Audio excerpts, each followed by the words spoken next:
عليكم الغزيرة ديالي. كيف ما كتشوفوا معايا من خلال العنوان، اليوم غادي نوجدوا كيكه بالحامض، فبصحه وراحه. السلام عليكم خوتي خواتاتي، كدايرين؟ لاباس عليكم؟ تنتمنى تشوفوا هذا الفيديو وتكونوا ان شاء الله كل شيء مزيان. اليوم جيت نشارك معكم واحد الكيك ديال الحامض، لعشاق الحامض. كيجي لذيذ للبنات بزاف وخفيف. ندوزو للمقادير. بسم الله على بركه الله. عندي 3 الحبات ديال البيض، عندي قشور ديال الحامضه، 3 العويشقات ديال الكوك او جوز الهند، قريصه د الملحه ضروريه، عندي كاس ديال الزيت، كاس ديال السنيده ما عامرش كما كتشوفوا معايا. عندي هاد القشور ديال الحامضه، هي هذه هاني عصرتها عطاتني هاد القياس هذا. غادي نكملو بالماء، شوفوا معايا. بسم الله. انتما كما كتشوفوا معايا هو كاس. عندي 2 خميرات من 8 غرام ما يعادل 16 غرام. عندي كيس فاني، وعندي واحد الكميه ديال الدقيق اللي غادي نخلط. غادي نقول لكم شحال خدا ليا. بسم الله على بركه الله. غناخذوا واحد الكاس ديال الخلاط، نديروا هذيك 3 الحبات ديال البيض. بسم الله. قريصه الملحه، سنيده، داك الكيس ديال الفاني،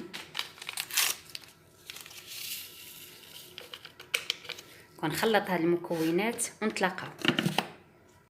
البنات بعد ما خلطت الخليط هانتوما كتشوفوا معايا راه كتوجد بسرعه. غنزيد هاد الكويس ديال الزيت. بسم الله. نزيد هاد الكاس ديال الماء الحامض ونخلط المكونات ونتلاقاو. البنات بعد ما خلطت الخليط كيصبح بحال هكا كما كتشوفوا معايا. راه ساهله وكتوجد بسرعه. نزيد هذوك 2 عويشقات ديال الكوك، قشور الحامض. بسم الله. ونبدا نزيد الفرينه ديالي مع دوك الخمارات. بسم الله.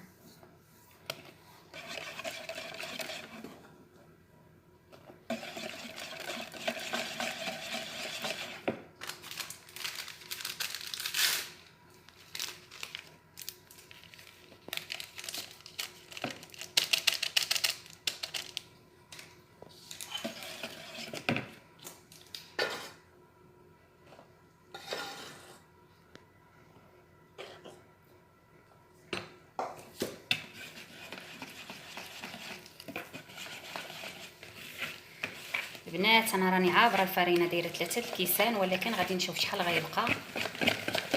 غنستمر في التحريك بحال هكا حتى نحصل على واحد الخليط اللي يكون متجانس، ما ثقيل ما خفيف ان شاء الله.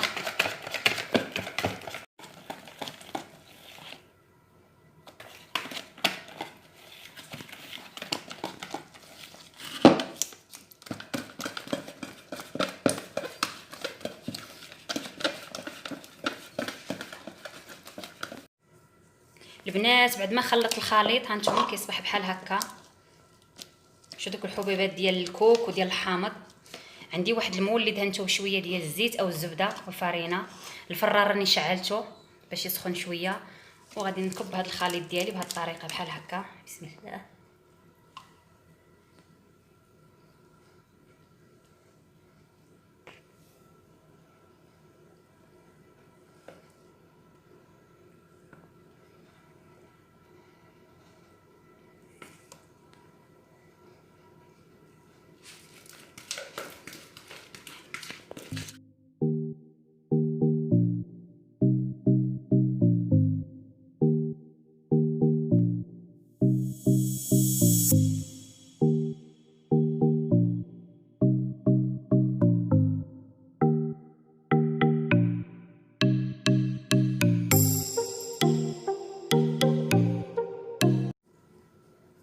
البنات بعد ما كبيت هذا الخليط هانتوما كتشوفوا معايا كندير بهذه الطريقه باش يتوزع، وندخل الكيك الفران ونتلاقاو ان شاء الله بعد ما يطيب.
مسا لينا الكيكه ديالنا. نتوما كيفاش كتجي؟ تبارك الله كتجي طالعه بزاف وخفيفه اسفنجيه. كنتمنى منكم باش تجربوها وتردوا عليا بالصحه والراحه.